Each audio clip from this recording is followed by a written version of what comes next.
मैं doctor L N Verma, faculty of commerce, Shaheed Rajiv Pandey government college, Bhatagaon, Raipur, financial accounting के chapter साझेदारी firm का विघटन, डिसोल्यूशन ऑफ पार्टनरशिप फर्म का वीडियो लेक्चर पार्ट 3 लेकर उपस्थित हूं।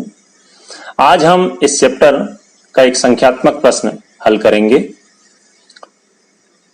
ये एक प्रश्न है जिसमें ABC 3 पार्टनर हैं, उनके लाभालाभ अनुपात है 3, 2 और 1 और 31 मार्च 2019 का उनका बैलेंस शीट दिया गया है।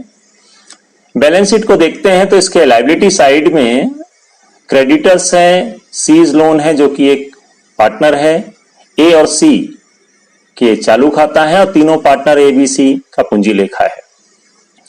एसेट साइड में ख्याति है, मशीन है, देनदार, स्कंद, B का चालू खाता और बैंक है। बैलेंस शीट का टोटल 80,000 है। फर्म को डिसॉल्व करने का डिसाइड किया है इन्होंने। कुछ सूचनाएं हैं। A ने स्टॉक को लिया है 12,000 में, गुडविल टेक ओवर कर रहा है C 24,000 में, मशीन की नीलामी हो रही है 6,000 में, देनदारों से 10% कम वसूली हो रही है और समापन व्यय 1,000 रुपए के हैं। प्रश्न में निर्देश है कि फर्म के अकाउंट को आपको क्लोज करना है।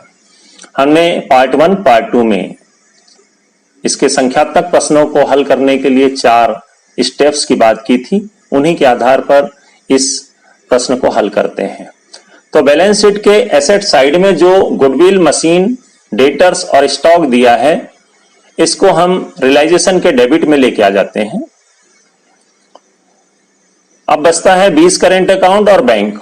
तो बैंक का जो शेष है बैंक खाते में ही दिखेगा और 20 का जो चालू खाता है उसका शेष चालू खाते में आ गया और इस प्रकार बैलेंस शीट का जो एसेट साइड है वो पूरा का पूरा खाली हो गया। लायबिलिटी साइड में देखें तो क्रेडिटर्स 10,000 का है, इसको हम ट्रांसफर कर रहे हैं रियलाइजेशन अकाउंट वसूली लेखा के समाकलन में। C का लोन अकाउंट है, इसके लिए हम C का लोन अकाउंट ही खुला रखते हैं, तो उसमें हमने शिफ्ट किया है। A और C का जो चालू खाता है वो A और C के चालू खाते में शिफ्ट किया है और ABC तीनों पार्टनर्स का जो कैपिटल अकाउंट है उसको कैपिटल अकाउंट में शो किया है और इस प्रकार बैलेंस शीट के पूरे आइटम खातों में शिफ्ट हो गए हैं और पहला स्टेप आपका यहां पर समाप्त हो जाता है।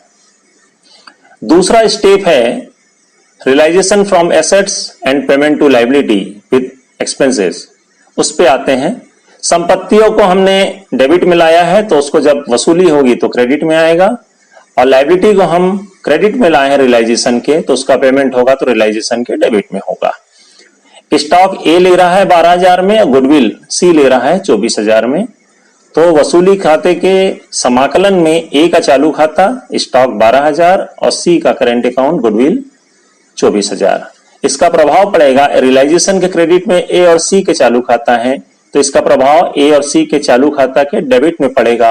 रियलाइजेशन अकाउंट A में 12,000 और C में 24,000। मशीन से 6,000 रुपए नीलामी में प्राप्त हो रहे हैं, देनदारों से 10% कम वसूली हो रही है तो ये बैंक के मार्फत आएगा रियलाइजेशन के क्रेडिट में। बैंक अकाउंट, मशीन 6,000 और देनदार जो कि 20,000 के हैं उसमें 10% कम मतलब 2,000 कम 18,000 वसूली होगी तो कुल बैंक अकाउंट प्रभावित हो रहा है 24,000 से। रियलाइजेशन के क्रेडिट में बैंक अकाउंट है तो इसका प्रभाव पड़ेगा बैंक अकाउंट के डेबिट में रियलाइजेशन अकाउंट 24,000, मशीन 6,000 और देनदार 18,000, टोटल 24,000। प्रश्न में एक एक्सटर्नल लायबिलिटी है क्रेडिटर्स 10,000 का और उसके भुगतान के लिए कोई निर्देश नहीं है। तो जब हमने महत्वपूर्ण बिंदु की बात की थी तो उसका पॉइंट नंबर 3 जिसपे ये कहा गया था कि एक्सटर्नल लायबिलिटी के पेमेंट के लिए अगर क्वेश्चन साइलेंट है, कोई निर्देश नहीं है, तो भी एक्सटर्नल लायबिलिटी की बुक वैल्यू का पेमेंट किया जाएगा अगर फंड है तो। तो यहां पर कोई निर्देश नहीं है, हमारे पास फंड है तो हम एक्सटर्नल लायबिलिटी क्रेडिटर्स का पेमेंट करेंगे, उसके साथ ही समापन में 1000 का पेमेंट करेंगे। ये पेमेंट हम दिखाएंगे रियलाइजेशन अकाउंट के डेबिट साइड में बैंक को प्रभावित करते हुए। तो रियलाइजेशन के डेबिट में bank account creditors inner column में 10,000 और समापन में 1000, टोटल 11,000 अमाउंट के कॉलम में। रियलाइजेशन के डेबिट में बैंक अकाउंट है तो इसका प्रभाव पड़ेगा बैंक अकाउंट के क्रेडिट में रियलाइजेशन अकाउंट क्रेडिटर्स 10,000 और समापन में 1,000, टोटल 11,000।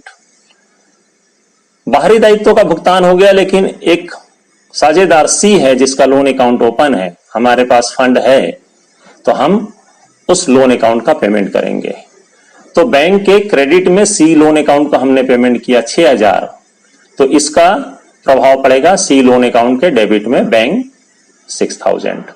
सी का लोन अकाउंट यहां पर बंद हो जा रहा है और आपका दूसरा स्टेप यहां पर समाप्त हो रहा है।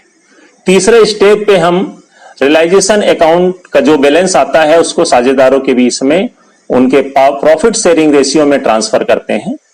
तो देखिए यहां पर रियलाइजेशन अकाउंट जो वसूली लिखा है उसका डेबिट टोटल है 79,000 और क्रेडिट साइड में 9,000 डेफिसिट कर रहा है, उसकी कमी है। तो ये लॉस फ्रॉम रियलाइजेशन वसूली से हानि है जो कि साझेदारों द्वारा वहन की जाएगी अपने लाभालाभ अनुपात में। चूंकि साझेदारों की इस प्रश्न में चालू खाता है, इसलिए हमने चालू खाते को ही प्रभावित किया है उनके द्वारा आधारित राशि से। तो रियलाइजेशन के क्रेडिट में है पार्टनर्स करेंट अकाउंट ए 4,500, बी 3,000, सी 1,500। इसका प्रभाव पड़ेगा करंट अकाउंट के डेबिट में। यहां पर तीसरा स्टेप आपका समाप्त होता है और यहां पर रियलाइजेशन अकाउंट भी बंद हो जाता है। तो इसकी जो प्रभाव है उसको हम देख लें। रियलाइजेशन के क्रेडिट में पार्टनर्स करेंट अकाउंट है, तो पार्टनर्स करेंट अकाउंट के डेबिट में रियलाइजेशन अकाउंट अपने अमाउंट के साथ। चौथे स्टेप में हम पहले पार्ट में पार्टनर्स करेंट अकाउंट के बैलेंस को कैपिटल अकाउंट में ट्रांसफर करते हैं। यहां देखें तो तीनों पार्टनर्स ए बी सी का डेबिट बैलेंस निकल रहा है। ए का 14,500, बी का 13,000 और सी का 24,500। ये उनके कैपिटल अकाउंट में ट्रांसफर करते हैं। पार्टनर्स करेंट अकाउंट के क्रेडिट में पार्टनर्स कैपिटल अकाउंट है, तो इसका प्रभाव पड़ेगा पार्टनर्स कैपिटल अकाउंट के डेबिट में और यहां पर पार्टनर्स करेंट अकाउंट बंद हो रहा है। ये आ गया पार्टनर्स कैपिटल अकाउंट के डेबिट में partners current account. Partners current account वहां पर बंद हो चुका है। इसके अंतिम चौथे स्टेप के अंतिम पड़ाव में हम पार्टनर्स कैपिटल अकाउंट के बैलेंस को बैंक अकाउंट में ट्रांसफर करते हैं। तो यहां देखें बी और सी का डेबिट बैलेंस है, बी का 2,000 और सी का 4,500। इसको हमने बैंक में ट्रांसफर किया। बी और सी का कैपिटल अकाउंट यहां पर क्लोज होगा। बी और सी के कैपिटल अकाउंट के क्रेडिट में बैंक है, तो इसका प्रभाव पड़ेगा बैंक अकाउंट के डेबिट में। बी's कैपिटल अकाउंट 2,000 और सी's कैपिटल अकाउंट 4,500। ए का देखें तो ए का क्रेडिट बैलेंस है 15,500। इसको बैंक में ट्रांसफर करते हैं और यहां पर फिर ए का भी कैपिटल अकाउंट बंद हो जाता है, मतलब तीनों पार्टनर्स के कैपिटल अकाउंट भी यहां पर क्लोज हो गए। तो देखिए ए के डेबिट में बैंक अकाउंट है, तो इसका प्रभाव पड़ेगा बैंक अकाउंट के क्रेडिट में as capital account 15,500। Realisation account close हुआ, फिर पार्टनर्स करेंट अकाउंट क्लोज हुआ, फिर पार्टनर्स कैपिटल अकाउंट का बैलेंस को हमने बैंक अकाउंट में ट्रांसफर करके क्लोज किया। अब यहां पर बैंक अकाउंट देखते हैं तो इसका दोनों साइड का टोटल बराबर है, कोई बैलेंस नहीं है, मतलब बैंक अकाउंट भी क्लोज हो चुका है। इसका टोटल है 32,500। इस प्रकार हमने देखा कि सेटलमेंट ऑफ अकाउंट सभी भुगतान करने के बाद फर्म की सभी पुस्तकें बंद हो गई हैं। मुझे आशा है कि ये वीडियो भी आपके लिए लाभप्रद सिद्ध होगा। धन्यवाद।